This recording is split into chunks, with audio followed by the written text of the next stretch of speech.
Merci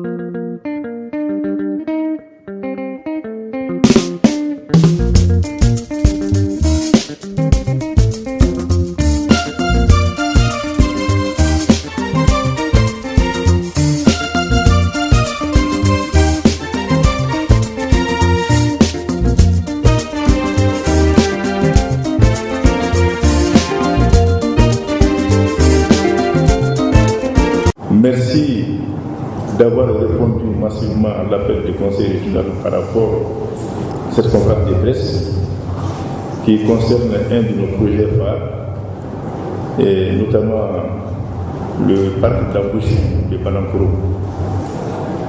donc qui est l'objet de cette invitation ce matin. Je viens ma voix à celle de Tamana Bagayo pour remercier toute la presse de Ségou. Nous savons que vous avez un intérêt particulier par rapport à tout ce que fait le Conseil régional de Ségou. C'est pourquoi vous êtes venus massivement pour reprendre nos appels. Je vous remercie sincèrement pour cette marque de confiance. Je remercie aussi le maire de Télégama parce que l'atelier se situe sur le territoire de la commune de la Télégama, notamment à Banankoro.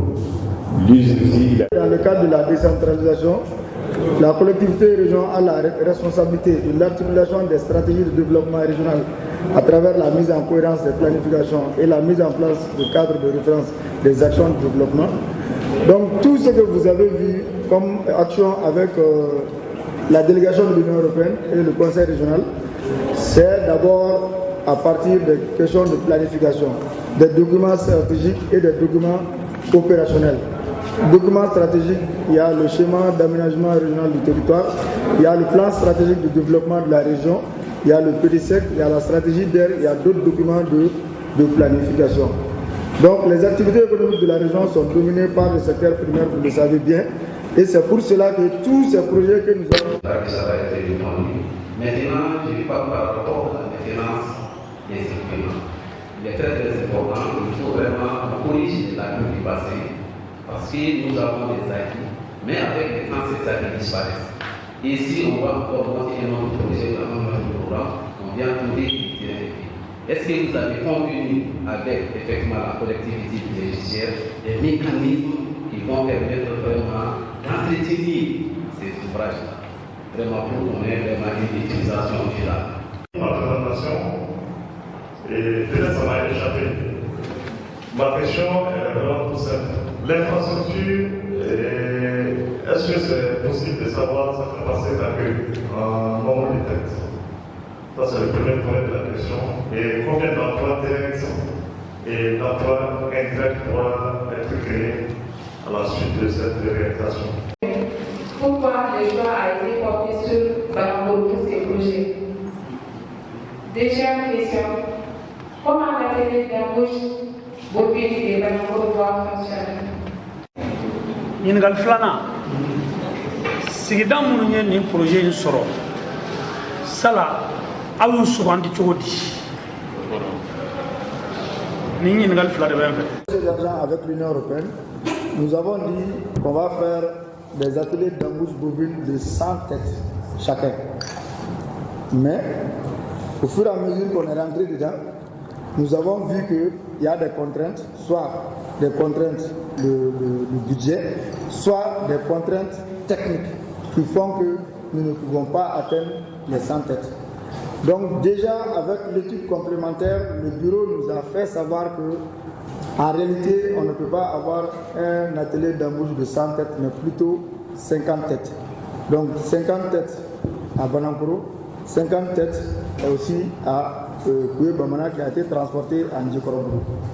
Donc au-delà de ça, nous avons tout fini, on a fait passer le marché, on a fait le contrat avec l'entreprise et le bureau. Nous avons demandé, parce que pour ceux qui le savent, il y a toujours un plan d'exécution qui est fait par l'entreprise, même s'il y a des plans de base.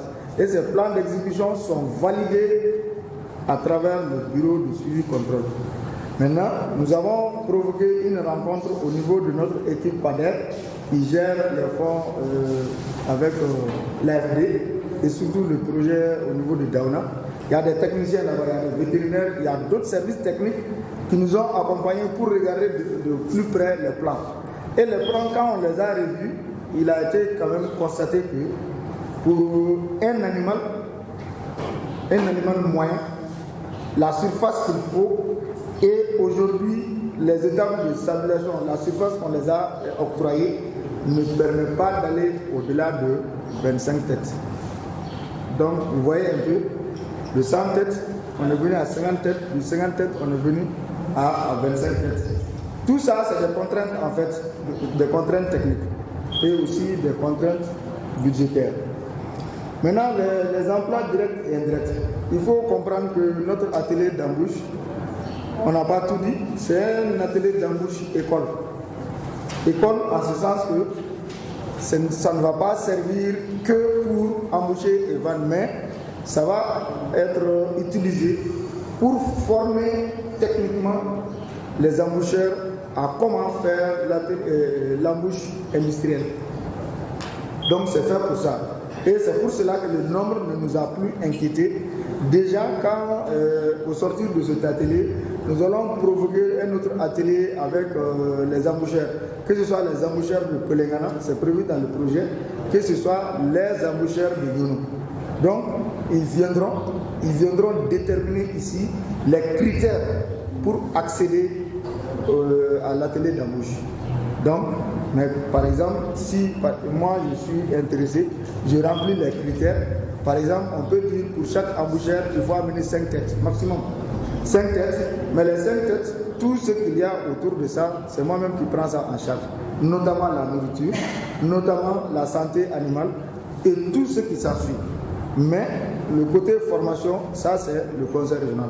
C'est d'abord compris que si on dit 2 mois, 60 jours, on ne finira jamais en 60 jours, il faut aller à peu près à 90 jours.